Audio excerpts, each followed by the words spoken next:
Amin.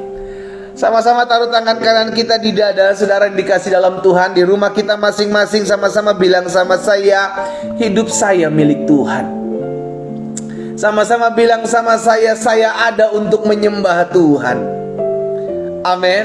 Ketik di kolom komentar, Tuhan pakai hidup saya untuk menjadi penyembah. Tahukah saudara, Tuhan memanggil setiap kita, menciptakan setiap kita dalam kemuliaannya, sehingga kita dipakai untuk menjadi penyembah-penyembahnya yang menyembah Dia dalam roh dan kebenaran.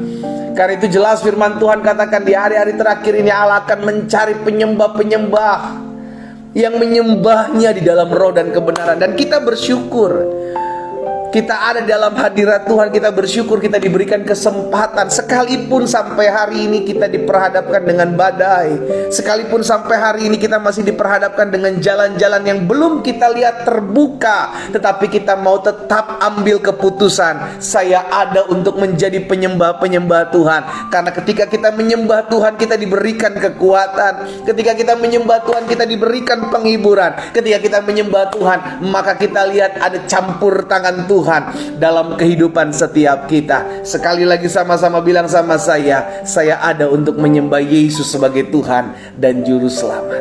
Katakan amin. Haleluya. Mari ambil Alkitab kita, saudara yang dikasih dalam Tuhan. Di rumah kita masing-masing, kita akan kembali belajar firman Tuhan.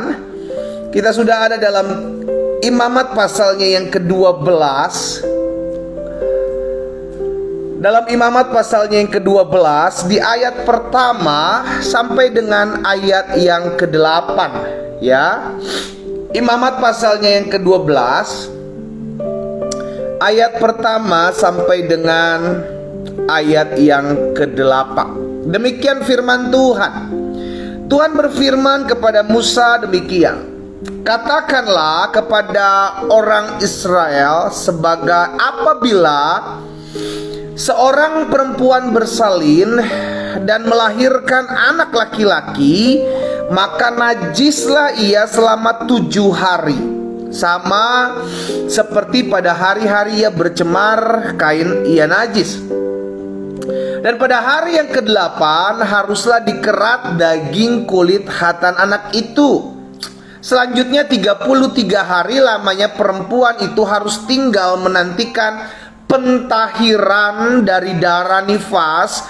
Tidak boleh ia kena kepada sesuatu apapun yang kudus, dan tidak boleh ia masuk ke tempat kudus sampai sudah genap hari-hari pentahirannya.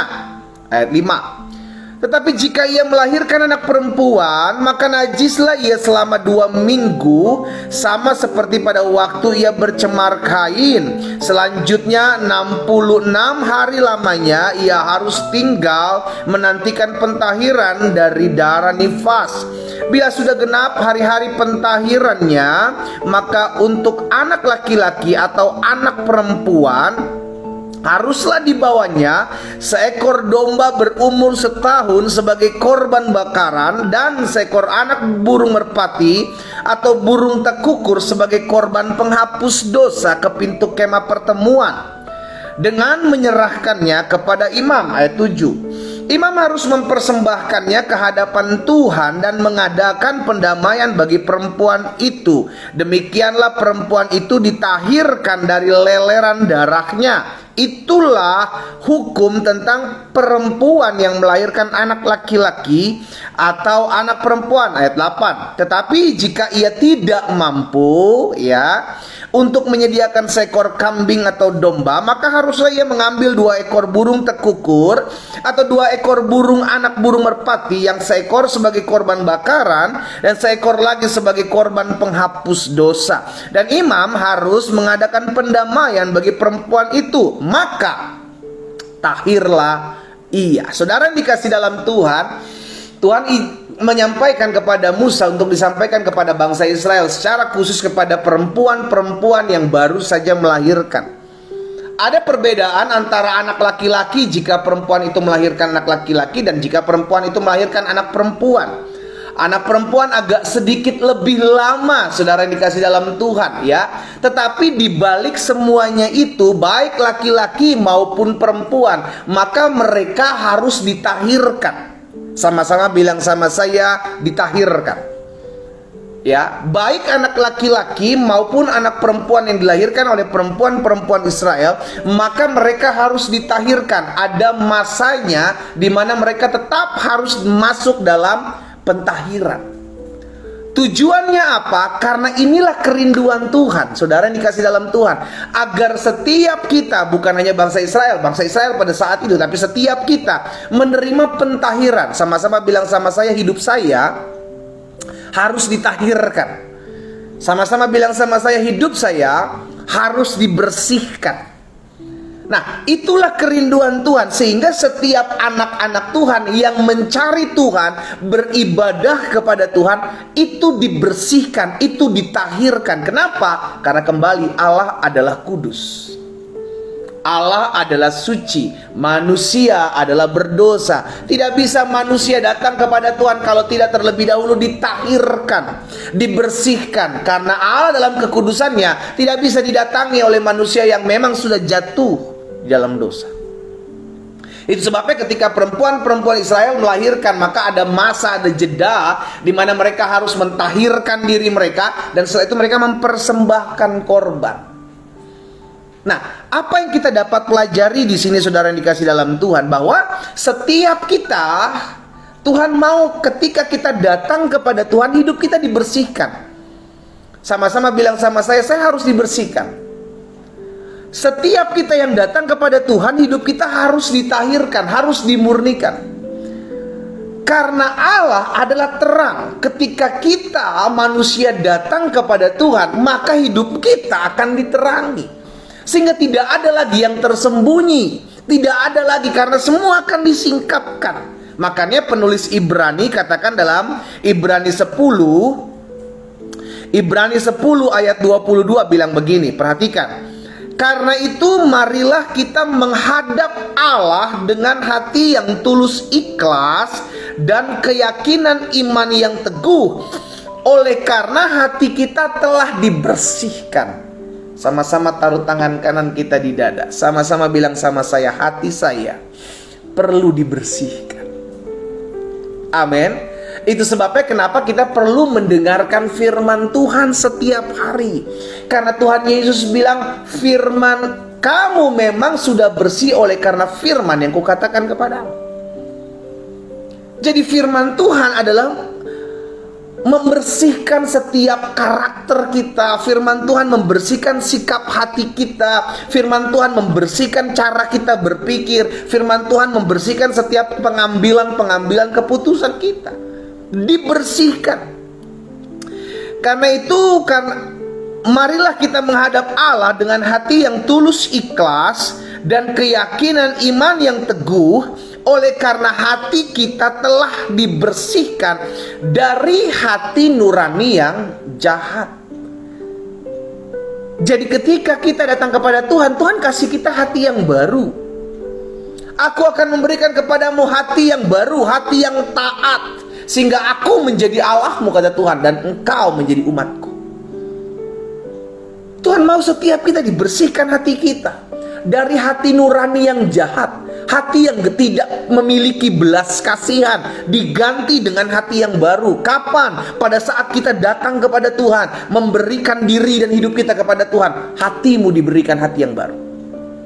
Karena apa? Ditahirkan, dibersihkan, ya. Oleh karena hati kita telah dibersihkan dari hati nurani yang jahat, dan tubuh kita telah dibasuh dengan air yang murni. Sehingga pada akhirnya kehidupan kita memancarkan terang, bukan lagi memancarkan kegelapan. Karena kegelapan tidak bisa terpancar. Itu sebabnya kita perlu dimurnikan, kita perlu ditahirkan, kita perlu dibersihkan dalam kehidupan kita. Daud bilang begini dalam Mazmur 51, Mazmur pasal 51 ayat yang keempat dan ayat yang kelima. Raja Daud bilang begini, bersihkanlah aku seluruhnya dari kesalahanku, dan tahirkanlah aku dari dosaku. Ayat 5, sebab aku sendiri sadar dan akan pelanggaranku, aku senantiasa bergumul dengan dosa. Daud tahu perlu ditahirkan hidupnya, perlu dibersihkan hatinya. Itu sebabnya Tuhan bilang sama Daud, dia adalah orang yang berkenan kepada Tuhan. Kenapa? Karena Daud adalah pribadi yang sadar bahwa dirinya perlu ditahirkan, dirinya perlu dibersihkan. Nah, kita yang sadar bahwa hidup kita perlu dibersihkan dari hati nurani yang jahat, maka kita harus sadar dan kita perlu mencari Tuhan setiap hari. Kenapa? Karena kita masih tinggal dalam tubuh daging ini, yang setiap hari Alkitab katakan kita berjuang untuk mengalahkan, untuk menaklukkan keinginan-keinginan daging yang seringkali berjuang. Ya, kalau kita mau jujur, setiap hari ada saja perjuangan daging ini untuk keluar dari hidup kita, untuk kita lakukan. Tetapi kalau kita sadar, setiap hari kita mesti menekan keinginan-keinginan daging ini dengan cara apa? Menguatkan keinginan-keinginan roh dengan firman, dengan memuji menyembah Tuhan, maka kita menaklukkan keinginan. Kan setiap hari adalah peperangan, saudaraku. Itu sebabnya setiap hari kita perlu dibersihkan, setiap hari kita perlu dimurnikan, setiap hari kita perlu ditahirkan. Ya, Yohanes pasal 15 ayat 2. Coba lihat ayat 2 dan ayat 3, kita lihat. Yohanes pasal 15 ayat 2 dan ayat 3. Ini yang tadi saya bilang bahwa Tuhan Yesus sampaikan kepada murid-muridnya, setiap ranting padaku yang tidak berbuah dipotongnya, dan setiap ranting yang berbuah dibersihkannya supaya lebih banyak berbuah. Jadi cuman ada dua, ya, yakni kalau kita nggak berbuah kita dipotong, kalau kita menghasilkan buah kita dibersihkan. Dengan apa dia dibersihkannya? Ayat 3, Tuhan Yesus bilang apa? Kamu memang sudah bersih karena firman yang telah kukatakan kepadamu. Jadi yang membersihkan hidup saudara dan saya. Kalau engkau bilang gini, pendeta, saya tuh rindu hidup saya semakin hari semakin benar dong. Pendeta, saya tuh rindu semakin hari tuh saya pengen ngambil keputusan-keputusan yang berhikmat, bijaksana. Bagaimana caranya sih? Sederhana, Tuhan Yesus sudah kasih ajarannya. Baca firman Tuhan setiap hari, karena firman itu yang membersihkan hidup kita setiap hari. Saya seringkali kasih ilustrasi atau analogikan bahwa kalau hidup kita ini sama seperti cangkir yang berisi air kopi hitam, maka bagaimana caranya? Bukan cuma sedikit-sedikit diisi air, saudara. Harus dicurahkan terus-menerus air bersih itu. Maka air kopi itu akan keluar berganti dengan air bersih. Caranya bagaimana? Engkau tidak usah mikirin bagaimana caranya supaya yang kotor ini keluar. Nggak usah. Cukup masukkan apa yang bersih dalam hidupmu, maka yang kotor akan keluar. Sama, kalau firman setiap hari kita dengar, kita bisa membedakan mana yang boleh kita lakukan, mana yang tidak boleh kita lakukan. Karena setiap hari kita diisi oleh firman. Tetapi bayangkan kalau yang setiap hari kita masukkan dalam pikiran kita adalah kebencian terhadap suami, kebencian terhadap istri, kebencian terhadap mertua, kebencian terhadap teman-teman, gosip ini, gosip itu. Yang kita konsumsi tiap hari adalah itu. Bagaimana tidak kotor hati dan hidup kita? Halo? Mulai hari ini ayo ambil keputusan untuk memasukkan apa yang bersih dalam kehidupan kita. Belajar untuk punya saringan, ya, menyaring apa yang masuk. Kalau kita pikir yang masuk ini mengotori hidup saya, nggak usahlah saya masukkan. Kalau yang saya pikir ini nggak sehat buat kehidupan saya, udahlah nggak usah saya masukkan. Buat apa? Saya simpan sampah dalam hidup saya. Amin. Karena itu belajar untuk menyaring apa yang masuk. Caranya bagaimana? Ayo izinkan firman Tuhan terus ada dalam kehidupan kita. Terus masukkan firman-firman Tuhan dalam kehidupan kita, sehingga kita bisa membedakan apa yang baik dan yang berkenan kepada Allah, ya. Nah, apa yang perlu ditahirkan dalam hidup kita? Saya pelajari ada 3 hal. Yang pertama, jelas yang perlu ditahirkan, yang perlu dibersihkan, yang perlu dimurnikan. Pertama-tama adalah hati. Sama-sama bilang sama saya, hati saya perlu ditahirkan. Ketik di kolom komentar, hati saya perlu ditahirkan. Amin.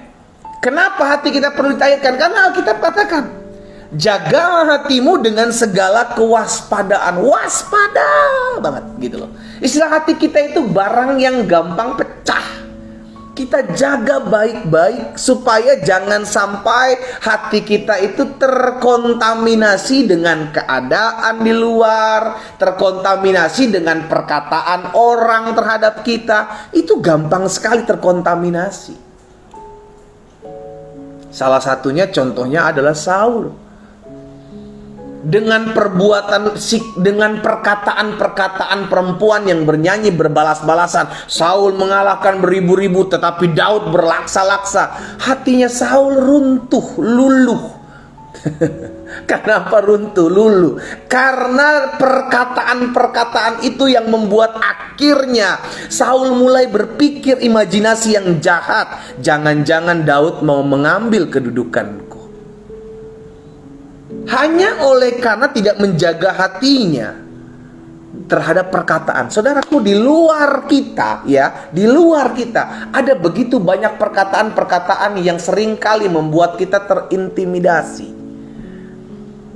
Kadang perkataan itu berkata, engkau gak akan pernah sanggup mempertahankan rumah tanggamu. Kadang perkataan itu berkata, engkau tidak akan pernah bisa sembuh. Kadang perkataan itu berkata, usahamu memang udah bakalan bangkrut. Kadang perkataan-perkataan itu melemahkan kita. Karena itu belajar untuk punya saringan hati. Agar apa? Agar apa yang masuk dalam hati kita itu yang baik-baik saja. Amin. Daud nggak punya saringan hati, Saul nggak punya saringan, sehingga akhirnya ketika dia mendengar perkataan perempuan-perempuan itu, dia mulai berimajinasi, wah jangan-jangan nanti Daud akan mengambil kedudukanku sebagai seorang raja. Mulai dari saat itu, saudara yang dikasih dalam Tuhan, maka Saul mendengki Daud. Bayangkan, yang ngomong siapa, yang nyanyi-nyanyi siapa, yang dibenci siapa. Seringkali kita begitu. Kita terpengaruh hati kita hanya oleh perkataan-perkataan satu dua orang, segelintir orang. Oleh karena ucapan-ucapannya yang tidak bisa kita terima, kita mulai sakit hati. Itu sebabnya hati kita perlu ditahirkan. Caranya bagaimana? Ayo masukkan firman dalam hatimu setiap hari. Setiap hari masukkan firman. Jangan kau masukkan perkataan-perkataan negatif orang yang membuat engkau sakit hati. Perkataan suamimu yang mengecewakanmu, engkau simpan, engkau pendam puluhan tahun, kau sehingga tidak bisa mengampuni suamimu. Demikian pula kita, suami-suami. Jangan kita simpan kelakuan-kelakuan istri yang kadang membuat kita sakit hati. Ujung-ujungnya kita yang rugi. Itu sebabnya perlu tahirkan hati. Caranya bagaimana? Izinkan firman itu terus ada dalam kehidupan keseharian kita. Izinkan firman Tuhan tetap terus tinggal dalam hati kita, sehingga kapasitas hati kita itu semakin besar, tidak mengerut, tidak mengecil. Hanya oleh karena ucapan-ucapan orang, hanya oleh karena perlakuan-perlakuan orang terhadap kita, maka kita nggak terima. Ya, jadi yang perlu ditahirkan adalah hati kita yang pertama. Mazmur 24 ayat 4 dan ayat 5. Mazmur pasal 24 ayat 4 dan ayat 5 bilang begini. Orang yang bersih tangannya dan murni hatinya, yang tidak menyerahkan dirinya kepada penipuan, yang tidak bersumpah palsu, dialah yang akan menerima berkat dari Tuhan dan keadilan dari Allah yang menyelamatkan dia. Hatinya murni, hatinya dijaga. Yuk, hari ini kita mau jaga hati kita, ya. Ketik di kolom komentar, teman-teman Instagram, teman-teman TikTok, teman-teman Facebook maupun di Zoom. Ketik di kolom komentar, saya harus jaga hati saya. Saudara, terkadang iblis gak kerja banyak, ya. Dia cuman percikan satu keadaan dan dia mulai intimidasi sedikit, lalu kita yang mulai mengembangkannya. Itu yang membuat akhirnya banyak istri-istri, banyak suami-suami saling membenci satu dengan yang lain. Kenapa? Karena yang kita besar-besarkan adalah apa yang membuat kita pahit. Mertua dan menantu gak akur. Karena apa? Karena hal-hal kecil yang kita besarkan. Dan hati kita yang memang dasarnya kotor, hati kita yang memang dasarnya penuh dengan luka, itu yang membesarkannya. Sehingga tidak sedikit akhirnya perpecahan terjadi di mana-mana. Bahkan tidak sedikit di gereja. Sama pelayan Tuhan saling serang. Sesama pelayan Tuhan saling sikut oleh karena nggak terima dengan diomongin lah, digosipin lah, karena nggak dilayani dengan baik. Hari ini jangan beri kesempatan. Sama-sama bilang sama saya tidak boleh beri kesempatan kepada iblis untuk menaruh sesuatu di hati saya. Amin, saudara. Prinsipnya begini, saudara. Apapun boleh terjadi dalam hidup kita. Apapun, bahkan siapapun bisa menyakiti hidup kita. Tetapi yang memutuskan untuk apa yang kita taruh dalam hati kita, itu adalah kita. Bukan orang di luar, bukan keadaan di luar, tetapi kita. Karena itu jangan pernah engkau berpikir saya minum racun, orang lain yang mati. Itu namanya perbuatan bodoh. Kita berpikir saya minum racun, orang lain yang mati. Itu maksudnya begini. Kita berpikir kita yang simpen dendam, orang itu yang kesakitan. Orang itu asik tidur, orang yang menyakiti kita, orang yang mengecewakan kita, orang yang ngomongin kita asik tidur-tiduran di rumah. Kita nggak bisa tidur mikirin dia. Pacar bukan, suami bukan, istri bukan. Kita mikirin dia terus. Yang rugi siapa? Yang bodoh siapa? Kembali semua itu kepada kita. Maka itu jaga hati kita, tahirkan hati kita. Ya, minta sama Tuhan tiap hari, Tuhan, biar firman-Mu selalu ada di hatiku, bukan kebencian, bukan kepahitan. Pelan tapi pasti engkau akan lihat sikapmu berubah terhadap banyak orang. Yang kedua, apa yang perlu kita tahirkan dalam hidup ini? Yang perlu kita tahirkan, pertama jelas hati. Ya, karena dari hati terpancar kehidupan. Yang kedua yang perlu kita tahirkan adalah pikiran. Pikiran kita adalah pusat peperangan. Mulai dari hati naik ke pikiran. Mulai kita berpikir yang aneh-aneh. Jangan-jangan, kalau udah ngomong jangan-jangan, itu udah mulai asumsi kita mainkan. Jangan-jangan laki gue selingkuh nih. Jangan-jangan bini gue selingkuh nih. Jangan-jangan mertua gue niat rancangin yang jahat dalam hidup gue nih. Jangan-jangan menantu gue nih ngancurin keluarga gue nih. Jangan-jangan, akhirnya semua dipenuhi dengan jangan-jangan. Jangan-jangan. Nyanyilah itu nanti kita. Karena mulai berasumsi. Dimulai dari pikiran, saudara yang dikasih dalam Tuhan. Makanya Alkitab jelas katakan dalam Roma pasal yang pertama ayat 21. Coba lihat Roma pasal yang pertama ayat 21. Rasul Paulus bilang begini kepada jemaat di Roma. Sebab sekalipun mereka mengenal Allah. Jadi ada orang-orang ya dia udah kenal sama Tuhan. Dia udah mengenal Allah, ya. Tapi mereka tidak memuliakan dia sebagai Allah atau mengucap syukur kepadanya. Sebaliknya yang mereka lakukan adalah pikiran mereka menjadi sia-sia dan hati mereka yang bodoh menjadi gelap. Lihat, hati selalu terkoneksi dengan pikiran. Dimulai dari sikap hati. Sikap hati kita gak benar, maka pikiran kita mulai aneh, mulai berasumsi, oh jangan-jangan nanti terjadi seperti ini. Akhirnya tidak sedikit orang banyak mulai ketakutan menghadapi masalah ini, menghadapi pergumulan itu. Karena apa? Karena mulai berpikir yang aneh-aneh. Aduh jangan-jangan nanti begini ya terjadinya. Aduh jangan-jangan nanti terjadi seperti ini. Aduh jangan-jangan nanti buatnya begini. Aduh jangan. Akhirnya ujung-ujungnya kita yang sakit, saudara. Karena terlalu memikirkan sesuatu yang sebenarnya tidak perlu kita pikirkan.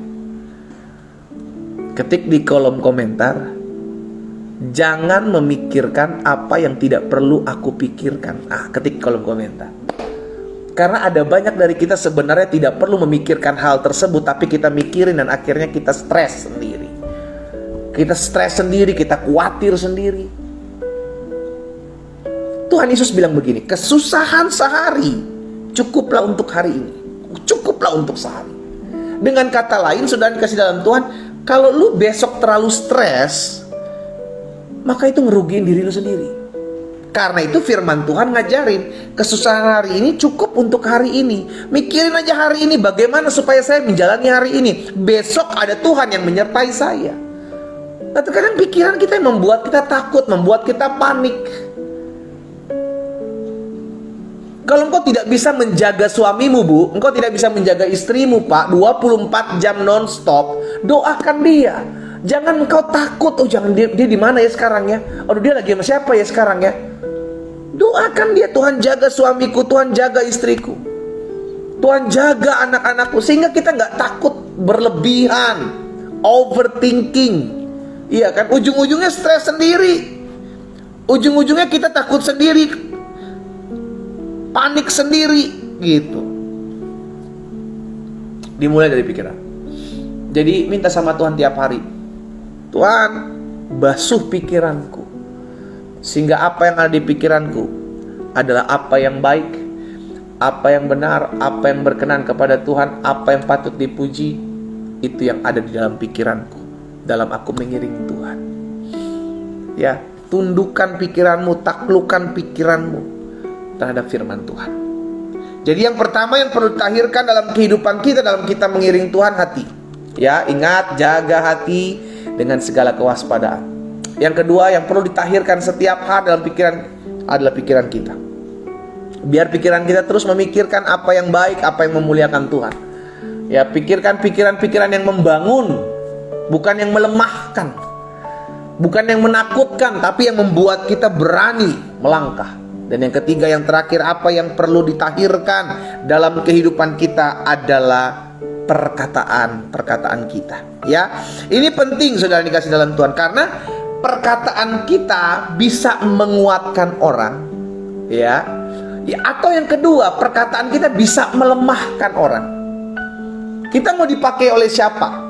Kalau engkau mau dipakai oleh Tuhan, pakailah perkataanmu untuk membangun, sehingga orang yang mendengar perkataan kita terbangun. Orang yang mendengar perkataan kita itu semangat, bukan justru semakin lemah, bukan justru semakin terpuruk. Pakai perkataanmu. Caranya bagaimana?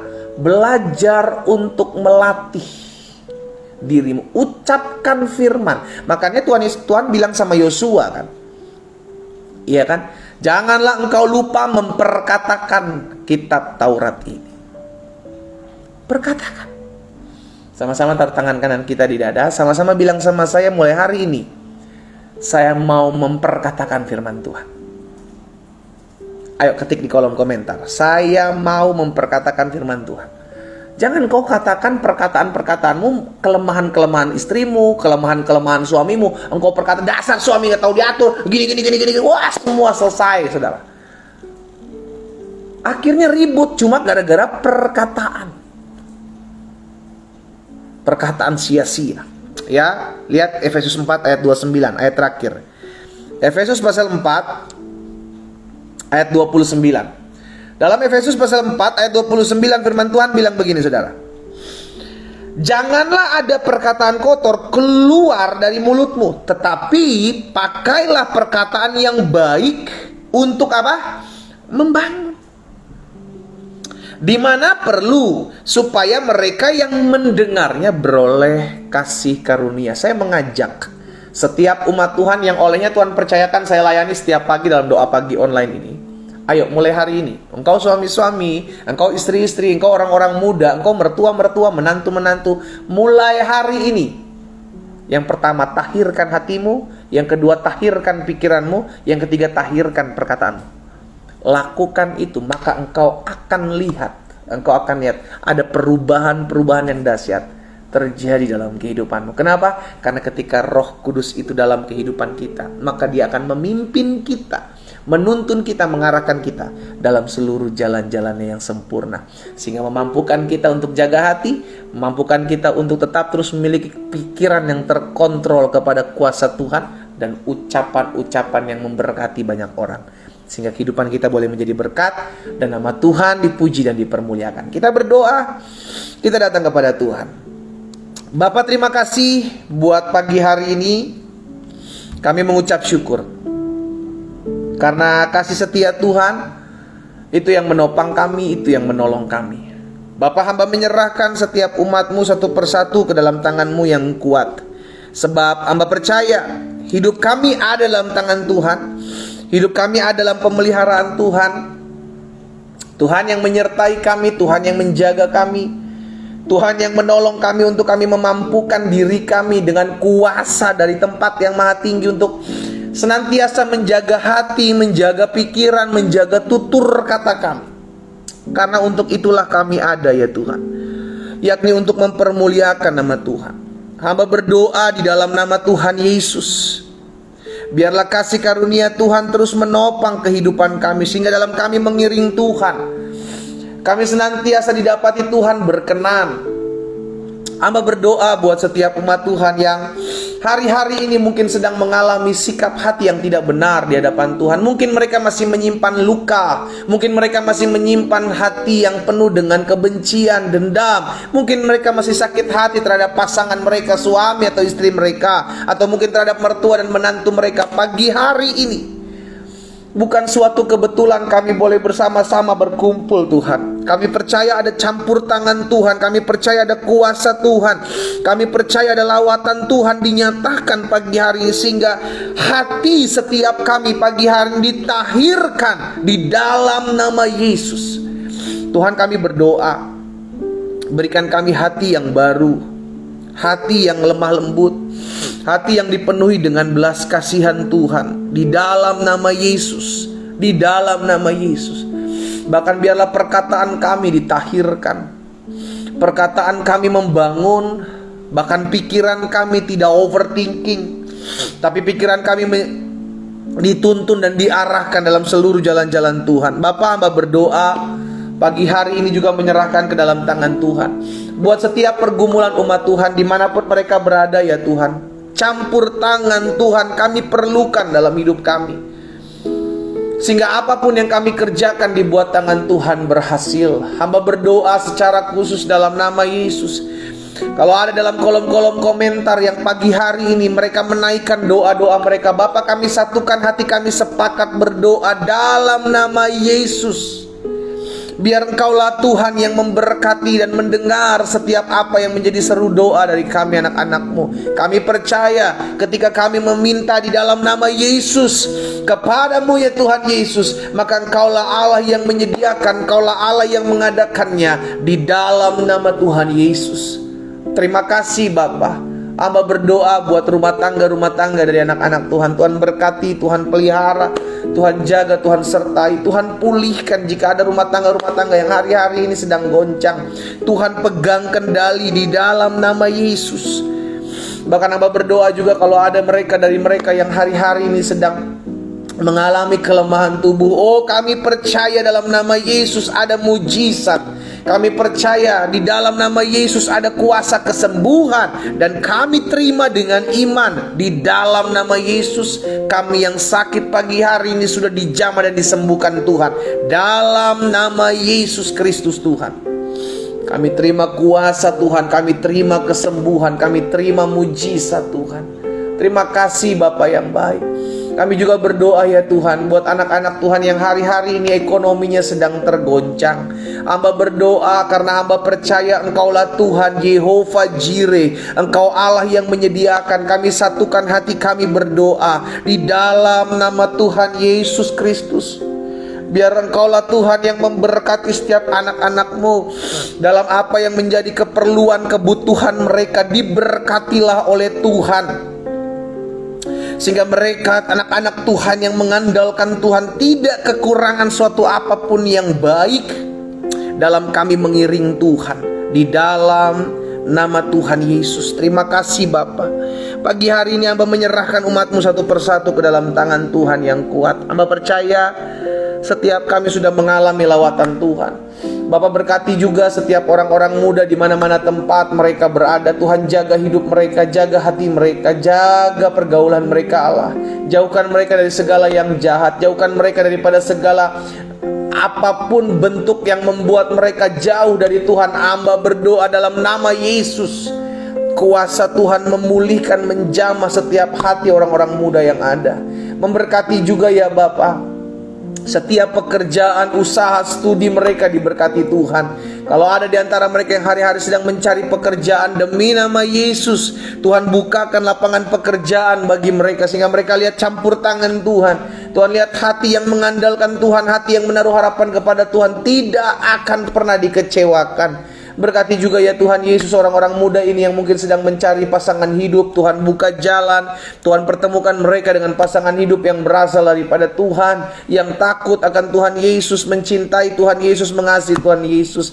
Bahkan Hamba berdoa juga di dalam nama Tuhan Yesus, Tuhan memberkati setiap mereka yang hari-hari ini sedang bergumul dalam segala sesuatu yang mereka hadapi. Hamba berdoa segala bentuk ketakutan, segala bentuk kekhawatiran, Hamba mencabutnya dalam nama Yesus, keluar dari pikiran mereka, sehingga hari ini mereka beriman, percaya dan mengandalkan Tuhan. Hamba juga berdoa ya Tuhan, kalau ada rumah tangga, suami istri yang hari-hari ini berdoa agar Tuhan percayakan keturunan-keturunan ilahi dalam hidup rumah tangga mereka. Diberkatilah buah kandungan istri-istri yang ada, diberkatilah kesehatan reproduksi setiap mereka dalam nama Yesus. Ada anugerah, ada kasih setia Tuhan, ada pertolongan Tuhan dalam kehidupan mereka. Bapak terima kasih, pagi hari ini kami juga berdoa bersatu hati mengucapkan berkat buat setiap kota di mana kami tinggal. Diberkatilah kota di mana kami tinggal, diberkatilah bangsa kami Indonesia. Selamatkan Tuhan. Kami berdoa buat pemimpin-pemimpin negara kami di dalam nama Yesus, baik presiden, wakil presiden, seluruh jajaran menteri yang ada ya Tuhan. Bahkan kami berdoa menyerahkan juga Panglima TNI Kapolri beserta jajarannya dalam menjaga stabilitas keamanan bangsa kami. Biarlah Tuhan juga memberkati seluruh para gubernur, seluruh para bupati, wali kota, camat, lurah, RT RW atas bangsa kami. Diberikan roh takut dan gentar akan Tuhan dalam hidup mereka, sehingga dalam keputusan yang mereka ambil dituntun dan diarahkan oleh Tuhan. Bahkan kami berdoa rencana 2024 pemilihan umum, Tuhan berkati agar aman, damai, semua berjalan dalam tertib dan kasih Tuhan. KPU, KPUD, Bawaslu daerah, Tuhan tolong beri hikmat, hati yang takut akan Tuhan dalam hidup mereka. Terima kasih Tuhan Yesus. Bahkan kami juga berdoa ya Tuhan, menyerahkan jiwa-jiwa dalam tangan Tuhan. Kalau pagi hari ini dalam mengikuti doa pagi ada anak-anak Tuhan yang mungkin sedang jauh dari Tuhan, hamba berdoa dalam nama Yesus, Tuhan jamah, sehingga melalui program doa pagi online ini ada banyak jiwa-jiwa datang kepada Tuhan, memuji, memuliakan nama Tuhan, beribadah kepada Tuhan. Kalau di antara mereka yang mungkin belum mengenal Yesus, Tuhan juga jamah. Hamba berdoa melepaskan roh pengenalan akan Yesus Kristus sebagai Tuhan dan Juru Selamat ada dalam hidup mereka masing-masing, di dalam nama Tuhan Yesus Kristus. Terima kasih Bapa yang baik. Kami bersyukur buat pagi hari ini kami mengecap kebaikan Tuhan, dan sungguh kami lihat ada anugerah, ada campur tangan Tuhan dalam keseharian kami. Ini doa syukur kami aminkan apa yang kami doakan terjadi di dalam kehidupan setiap kami, di dalam nama Tuhan Yesus Kristus. Terima kasih Tuhan Yesus, terima kasih Tuhan. Kami percaya pagi hari ini setiap kami yang sakit sudah dijamah dan disembuhkan Tuhan. Ya, ada seorang ibu yang sudah demam 3 hari. Hari ini engkau sudah disembuhkan oleh Tuhan. Dalam nama Yesus terima kuasa kesembuhan. Dalam nama Yesus mujizat terjadi dalam kehidupan ibu. Ya, percaya dalam nama Tuhan Yesus. Bahkan ada seorang muda yang kepala bagian belakangnya sakit, hari ini dalam nama Yesus engkau sudah disembuhkan Tuhan. Siapapun engkau bersaksi ya bahwa sampai hari ini Tuhan Yesus masih menyediakan kesembuhan. Sampai hari ini Tuhan Yesus masih sediakan mujizatnya. Ya, haleluya, haleluya, Tuhan Yesus dahsyat. Bapa, hamba menyerahkan umatmu sepanjang hari ini ke dalam tangan Tuhan yang kuat. Biar kasih karunia Tuhan, anugerah Tuhan ada dalam kehidupan mereka. Karena hamba percaya hari ini adalah hari lawatan Tuhan. Hari ini adalah hari kuasa Tuhan dinyatakan dalam kehidupan setiap kami. Kami percaya mujizat masih terjadi di dalam nama Tuhan Yesus Kristus. Terima kasih Bapa yang baik. Terima kasih buat anugerah Tuhan. Terima kasih buat besarnya kuasa dan anugerah Tuhan dalam kehidupan kami. Terima kasih Tuhan Yesus. Terima kasih Tuhan Yesus. Ada beberapa orang juga yang akan melakukan deal-deal dalam pekerjaan, dalam bisnisnya. Saudara ingat, selama engkau mengandalkan Tuhan, mujizat masih terjadi dalam hidupmu. Ya, beberapa hari ke depan kau akan lihat bagaimana sesuatu yang tidak pernah kau pikirkan Tuhan nyatakan. Tetap andalkan Tuhan, stop pakai kekuatanmu sebagai manusia. Tuhan akan buat mujizat dalam kehidupanmu. Tuhan akan pulihkan ekonomimu, rumah tanggamu diberkati Tuhan dalam nama Yesus. Aminkan. Engkau akan lihat campur tangan Tuhan terjadi. Bapa, hamba menyerahkan sepanjang hari ini hidup kami dalam tangan Tuhan. Kami percaya apapun yang kami kerjakan di sepanjang hari ini dibuat tangan Tuhan berhasil. Di dalam nama Tuhan Yesus Kristus kami percaya sampai hari ini Yesus kami tidak pernah berubah. Dulu, sekarang, dan sampai selama-lamanya. Kami aminkan dan kami imani apa yang kami doakan. Dan apa yang kami imani itu terjadi dan tergenapi. Sebab itu yang Tuhan Yesus katakan dalam hidup kami. Apapun juga yang kamu doakan dan kamu minta, percayalah bahwa kamu telah menerimanya, maka hal itu akan diberikan kepadamu. Di dalam nama Tuhan Yesus Kristus kami berdoa. Sama-sama kita katakan amin. Haleluya. Yesus kita dahsyat. Saudara dikasih dalam Tuhan, doa pagi online hari Senin 14 Agustus ini selesai. Kita kembali ketemu besok pagi jam 4.30 waktu Indonesia bagian Barat, melalui TikTok, melalui Instagram, melalui Facebook, dan melalui Zoom. Tetap terus jaga hati, jaga pikiranmu, jaga perkataanmu. Minta Tuhan tahirkan hidupmu setiap hari. Tuhan memberkati kita dan shalom.